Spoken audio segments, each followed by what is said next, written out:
viena no interesantākajām situācijām, kuras man šeit ir sagaidījušas, bija negaidītas dzemdības reanimācijas zālē. Es biju šeit strādāt pēc drauga ieteikuma, ka šeit ir interesants darbs, kur atnāk pastrādāt. Es visvairāk novērtēju savus kolēģus, kuri daudz no šiem kolēģiem ir pārtupuši ļoti labiem draugiem, uz kuriem var atbalstīties, ar kuriem var parunāt, dalīties kādos iespaidos. Tie ir šie cilvēki, kuri iedvesmo ikdienu atgriezties šeit un strādāt. Gribās vienmēr atgriezties pie tiem kolēģiem, jo cilvēki nenāk uz darbu tikai, lai nopelnītu naudu.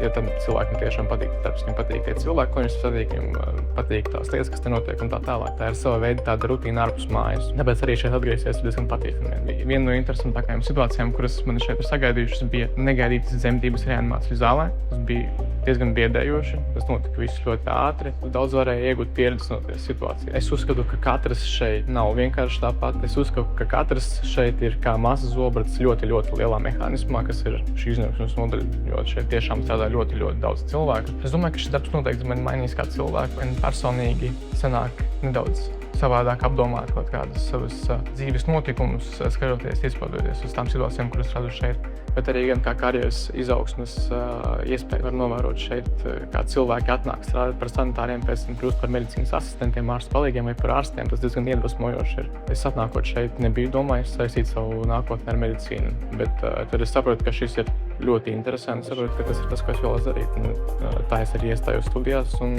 studēju medicīnu. Es noteikti ieteiktu nebaidīties.